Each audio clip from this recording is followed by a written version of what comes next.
दोस्तों जय हिंद।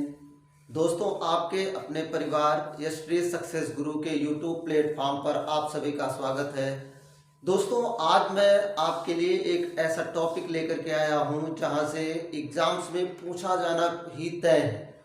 क्वेश्चन जरूर वहां से पूछा जाता है। यदि आपके कॉम्पिटिटिव एग्जाम्स में अगर हिंदी पूछा जा रहा है तो क्वेश्चन तो वहां से बनना ही बनना है। 2 नंबर का 3 नंबर का क्वेश्चन बनता ही बनता है, जो मर्जी हो जाए। तो आइए आज हम उसी टॉपिक के बारे में चर्चा करते हैं, क्योंकि आपने संधि संधि तो बहुत बार पढ़ी होगी, लेकिन कहीं ना कहीं गलतियां होती होंगी। आज हम उसी गलती का, उसी वर्तनी का सुधार करने के लिए आज हम आपके बीच में ये वीडियो लेकर के आए हैं कि जिससे आगे आने वाला एग्जाम गलतियां ना करें आप, क्योंकि आपके लिए एक एक नंबर इम्पॉर्टेंट है। तो आइए दोस्तों हम चलते हैं अपने पॉइंट की ओर। दोस्तों एक रिक्वेस्ट है, यदि आप हमारे चैनल पर नए हैं तो आप चैनल को सब्सक्राइब कर सकते हैं और बेल आइकन बटन को प्रेस कर सकते हैं। आइए हम अपने चलते हैं पॉइंट की ओर। दोस्तों आज का हमारा जो पॉइंट है वो है संधि। देखेंगे दोस्तों संधि की जो इंग्लिश होती है वो होती है ज्वाइनिंग। अब जो ज्वाइन माने क्या होता है दोस्तों? जोड़ना, ज्वाइन करना, जोड़ देना। तो जहां पर हम कोई भी वर्ण लिखा हो उसको आपस में जोड़ दें, वही क्या कहलाएगा? हमारा संधि कहलाएगा। लेकिन यहां पे थोड़ा कंफ्यूजन है दोस्तों कि हम जोड़े किसको, संधि वर्णों को जोड़े या शब्दों को जोड़े। तो याद रखना दोस्तों, जहां पर वर्ण जोड़े जाते हैं वहां पे संधि होता है, और जहां पे शब्द जोड़े जाते हैं, पद जोड़े जाते हैं, वहां पे समास होता है। तो अगर वर्णों का मेल आता है तो संधि है, अगर शब्दों का मेल या पदों का मेल होता है तो वहां पे क्या पूछा जाता है? समास की बात की जाती है। तो यहाँ पे हमें 2 वर्णों का मेल पढ़ना है दोस्तों, लेकिन कैसा मेल? सार्थक मेल पढ़ना है, निरर्थक मेल नहीं पढ़ना है। तो संधि का अर्थ हुआ, इंग्लिश हुई उसकी ज्वाइनिंग। ज्वाइनिंग का मतलब होता है जोड़ना। अगर हम कोई भी शब्द जोड़ेंगे, कोई भी वर्ड जोड़ेंगे तो वहां पे क्या होगा? हमारा संधि होगा। यानी कि संधि का शाब्दिक अर्थ क्या होता है? मेल होता है। याद रखना दोस्तों, ये प्रश्न पूछा जाता है कि संधि का शाब्दिक अर्थ क्या है। तो संधि का शाब्दिक अर्थ दोस्तों क्या है? मेल होता है। पहले हम इसकी डेफिनेशन के बारे में देखेंगे, इसके बारे में पढ़ेंगे, फिर उसके बाद हम ऐसी ऐसी ट्रिक्स बताएंगे आपको कि आज के बाद आपको कभी भी गलतियों का सामना नहीं करना पड़ेगा। और कुछ नहीं, बस कुछ चंद लाइनों की बात है। यदि अगर आपको मात्राएं आती हो, यदि आपको स्वर पता हो कि जो 11 स्वर होते हैं हिंदी में वो कौन कौन से होते हैं, अगर उन्हीं को अगर आपको पता है दोस्तों, तो बड़े प्यार से, बड़े आराम से, कुछ और करने की जरूरत ही नहीं है। उन्हीं मात्राओं के आधार पे, उन्हीं स्वरों के आधार पे आज हम आपको पूरी की पूरी संधि आपको हम सिखाने वाले हैं। तो आप आइए दिल थाम के बैठिए, चलते हैं हम पॉइंट की ओर और पूरा का पूरा सिखाते हैं आज आपको। A to Z ABCD जितना भी संधि का होता है सब कुछ हम आपको सिखाते हैं। तो आइए हम चलते हैं पॉइंट पे। तो मैंने आपको बताया संधि का शाब्दिक अर्थ जो होता है वो होता है मेल। लेकिन यहाँ पे हमें संधि वो कहते हैं और संधि विच्छेद कहते हैं, क्योंकि कोई भी संधि होती है उसका हम विच्छेद करते हैं। विच्छेद का मतलब ही दोस्तों क्या होता है? अलग कर देना। आइए हम अभी आगे आपको समझाते हैं। तो संधि की परिभाषा 2 वर्णों के मेल से जो विकार उत्पन्न होता है, यानी कि 2 वर्ण जब आपस में मिलते हैं, अलग अलग होते हैं, तो जो उनमें विकार पैदा हो जाता है वही क्या कहलाता है? संधि कहलाता है। परिभाषा है 2 वर्णों के मेल से, यानी कि 2 वर्णों के मिलने से जो विकार होगा वही विकार हमारा संधि कहलाएगा। अब बात आती है संधि विच्छेद। संधि के नियमों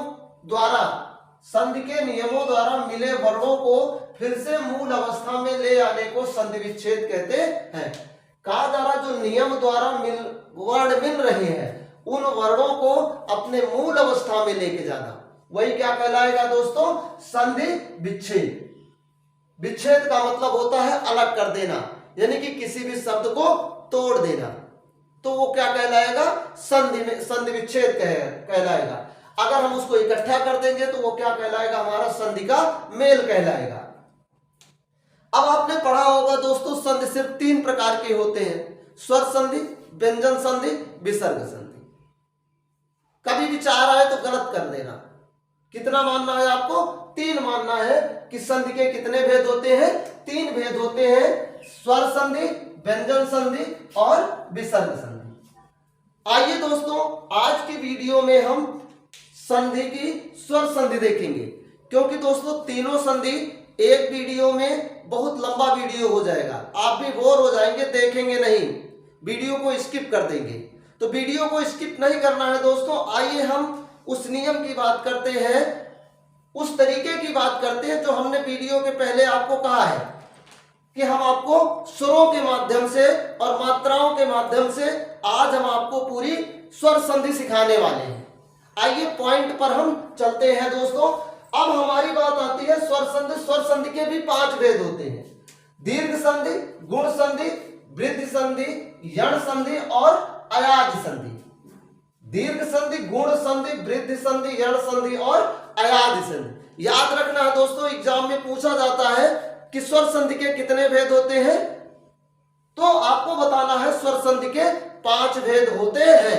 छठा आ जाए कैंसिल कर दो, गलत कर दो, 4 आ जाए गलत कर दो, क्योंकि आपको 5 लेना है। 5 स्वर संधि के 5 भेद होते हैं। लेकिन हम पहले थोड़ा सा स्वर संधि के बारे में जान लेंगे कि स्वर संधि किसे कहते हैं, क्योंकि ट्रिक जानने से पहले हमें उसे डिटेल में भी जानना आवश्यक है। स्वर संधि में क्या होता है दोस्तों? स्वर का स्वरों से मेल होता है, स्वर का स्वरों से मेल होता है। जैसे अगर आ लिखा गया है तो उसका मेल आ से होगा, ई से होगा, बड़ी ई से होगा, ऊ से होगा, ऊ से होगा। मतलब कहने का मतलब यह है कि स्वर का मेल जब स्वर से होगा तो वहां पे स्वर संधि कहलाएगी। अगर स्वरों का मेल अगर व्यंजनों से हो जाता है तो व्यंजन संधि कहलाएगा। अगर स्वरों का मेल अगर विसर्ग के साथ हो जाएगा तो वहां पे क्या कहलाएगा? विसर्ग संधि कहलाता है। लेकिन दोस्तों ये जो संधि है, इन संधि का हम 2 पद होते हैं, एक पूर्व पद होता है और एक उत्तर पद होता है। यानी कि एक पहला पद होता है और एक बाद का यानी कि अंतिम पद होता है। 2 पद होते हैं, याद रखना है। पद कितने होते हैं? 2 पद होते हैं, पूर्व पद और उत्तर पद। पूर्व का मतलब होता है पहले, उत्तर का मतलब होता है बाद। आइए हम अपने पॉइंट पर चलते हैं। तो पहला हमारा संधि है दोस्तों दीर्घ संधि। अब दीर्घ और ह्रस्व 2 होते हैं, आपने वर्ण में पढ़ाया होगा हमने। दीर्घ का मतलब होता है बड़ा और ह्रस्व का मतलब होता है छोटा। तो हम देखेंगे यदि आ ई उ का मेल आ ई उ से हो जाए, ध्यान दीजिएगा। दीर्घ हम आपको ट्रिक भी बताएंगे, हम आपको विस्तार से भी समझाएंगे, आज के बाद गलतियां नहीं होगी। यदि आ ई उ का मेल आ ई उ से हो जाए तो आ ई उ हो जाता है, यानी कि बड़ा आ, बड़ी ई और बड़ा उ हो जाता है। सिर्फ आपको यानी कि कहा जाए एक हिसाब से तो दीर्घ संधि में समान स्वरों का मेल होता है। स्वर कैसे होते हैं? समान स्वर होते हैं, चाहे वो ह्रस्व की बात हो चाहे दीर्घ की बात हो, लेकिन होंगे क्या? समान स्वर होंगे। लेकिन आपको कुछ नहीं याद रखना है, सिर्फ 3 अक्षर याद रखना है, बड़ा आ, बड़ी ई और बड़ा उ। यानी कि आ, ई और उ, 3 शब्द, 3 वर्ण आपको याद रखना है। चलो छोड़ो, इतना भी नहीं याद रख सकते हो, कैंसिल कर दो। आप आ की मात्रा और बड़ी ई की मात्रा और बड़े ऊ की मात्रा याद रख सकते हैं कि नहीं रख सकते हैं? जहां पे ये तीनों दिखे आप आंख बंद करके लगा दें क्या? दीर्घ संधि। क्या लगा दें दोस्तों? दीर्घ संधि। यानी कि जहां पे बड़ी मात्राएं आपको दिखे 3, आ की मात्रा, ई की मात्रा और ऊ की मात्रा, इन दोनों में से कोई भी आपको याद रहे, समझ लीजिए वो दीर्घ संधि है। ये चाहे आप बड़ा आ, बड़ी ई और बड़ा ऊ, या आप एक चीज और याद कर सकते हैं दोस्तों। अगर यहां पे हम मात्रा लिख, यहां पे हम अगर स्वर लिख ले आ ई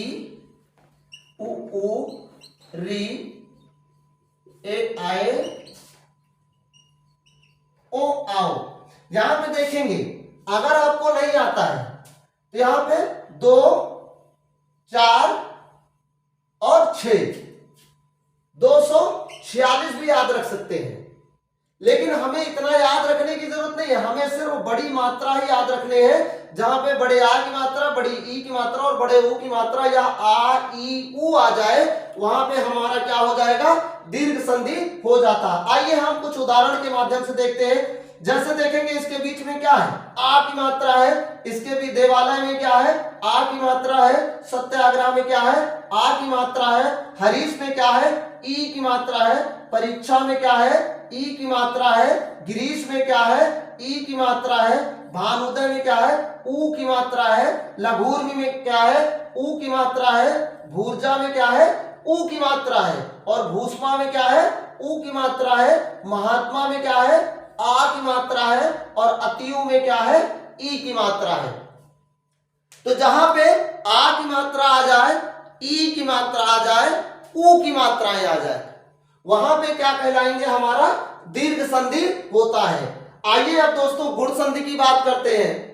अब गुण संधि में जब आ का मेल जो है कि ई या ऊ और री से हो जाएगा तो क्या बनेगा, हमारा गुण संधि बनेगा। लेकिन आ का मेल जब ई से होगा तो ए बनेगा, और जब आ का मेल ऊ से होगा तो क्या बनेगा, ओ बनेगा, और जब आ का मेल री से होगा तो क्या बनेगा, अर बनेगा। ये भी समझते चलिए दोस्तों, यदि आ का मेल ई से होगा तो ए बनेगा, आ का मेल ऊ से होगा तो ओ बनेगा, आ का मेल और री से होगा तो क्या बनेगा, अर बनेगा।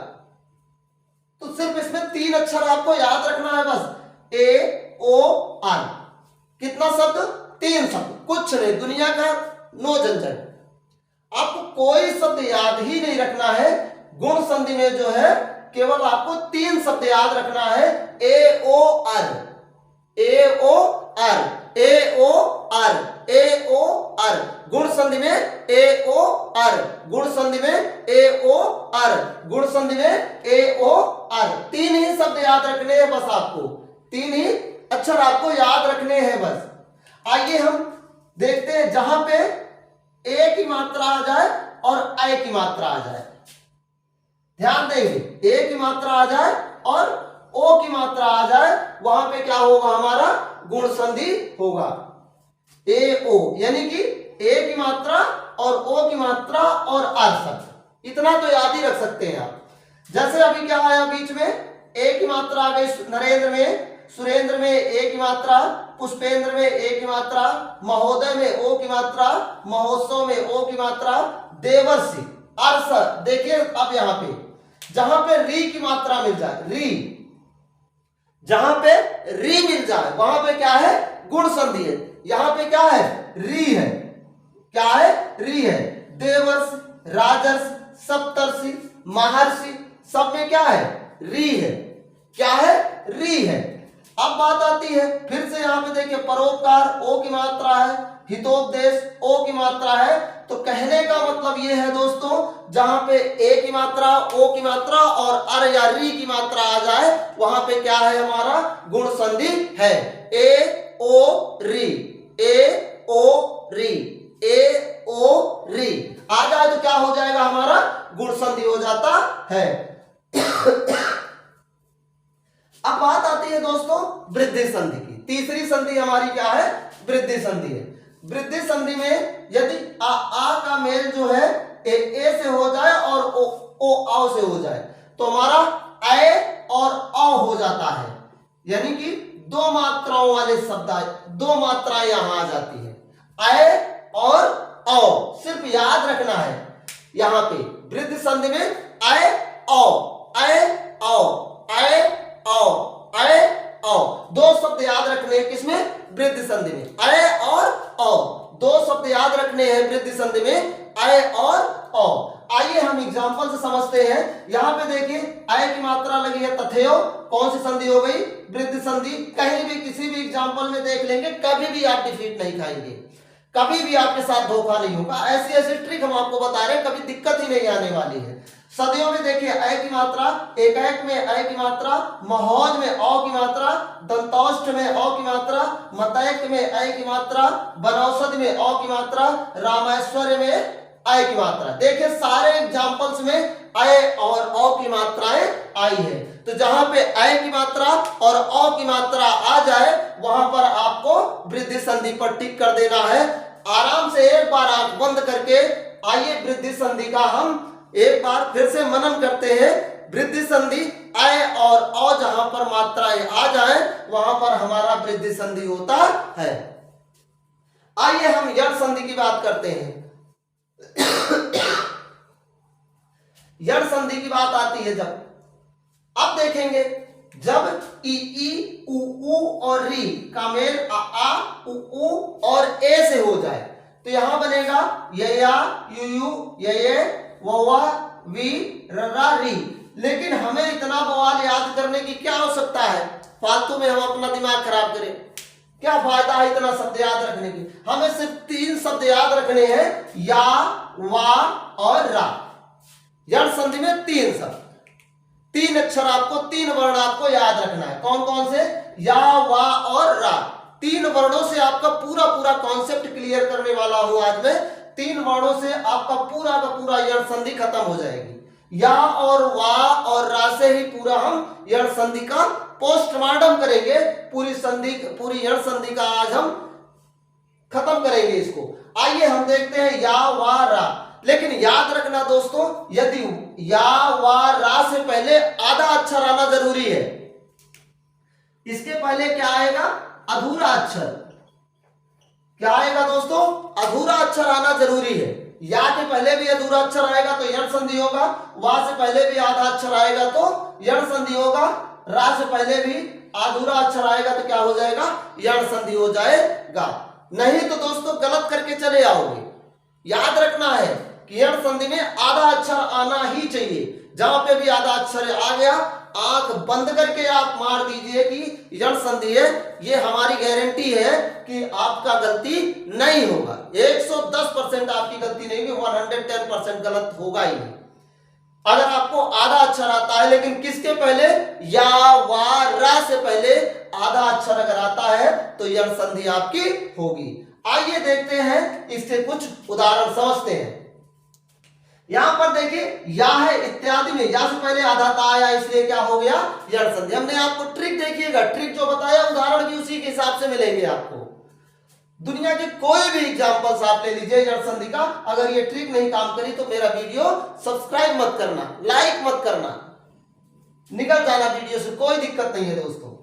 या वा और रा, यहां से आप देखेंगे ता के पहले बाद में क्या आया? या के पहले क्या आया? आधा ता आया तो इत्यादि। यहां पे या देखेंगे या से पहले आधा अक्षर आया। अत्याचार में या से पहले आधा अक्षर आया। या में देखिए आधा अक्षर आया। स्वागत में वा से पहले आधा अक्षर आया। अन्वय में वा से पहले आधा अक्षर आया। भ्वादि में वा से पहले आधा अक्षर आया। पित्राज्ञा, यहां पे त्रा जो होता है वो ता और रा से मिलता है, तो रा के पहले क्या है? रा से पहले है आधा ता। याद रखिएगा कहीं ना कहीं विच्छेद भी करना पड़ेगा दोस्तों। तो जैसे मात्राज्ञा, ता के पहले आधा रा है, रा के पहले आधा ता है। पितृच्छा, रा से पहले आधा ता है। अगर आप मात्राज्ञा का दोस्तों करेंगे संधि विच्छेद तो मातृधन आज्ञा क्या होगा? मातृधन आज्ञा। तो यहां पे त्रा शब्द जो लिखा है तो त्रा का ता प्लस रा होता है दोस्तों, आधा ता और रा। तो यहाँ पे रा से पहले आधा ता आया कि नहीं आया? आया कि नहीं आया? बताइए आप लोग, आया कि नहीं आया? अगर आया तो फिर हमारा क्या हो जाएगा? यण संधि हो जाएगा। इसमें कोई भी कंफ्यूजन नहीं है। अगर या वा रा से पहले अगर आधा अक्षर आता है तो 100% आपका यण संधि होगा। होगा चाहे जैसे भी होगा, यण संधि होगा। या वा और रा से पहले अगर आधा अक्षर आता है तो। अब बात आती है दोस्तों अयादि संधि की। अयादि संधि देखेंगे, ए ऐ ओ औ के बाद यदि ई आ ई उ मिलता है तो अय बनता है, औ बनता है, आओ बनता है, आई बनती है, अवि बनती है, आवी बनती है, आई अवि आओ। नो झंझट। इतना बवाल याद करने की क्या जरूरत है कि किसको इतना टाइम है, इतना बवाल याद करने की जरूरत ही क्या है। हम इसमें आए शब्द याद रख लेते हैं, आओ शब्द याद कर लेते हैं और अब शब्द, 3 शब्द याद रखो, आय, आओ, अब, 3 शब्द हैं। या ये भी मत याद रखो, छोड़ो बवाल, ये भी हटा दो, खत्म काम करो इसका भी। आप या और वाह 2 शब्द याद रखो, या वाह, लेकिन याद रहे, गलती करके चले जाओगे।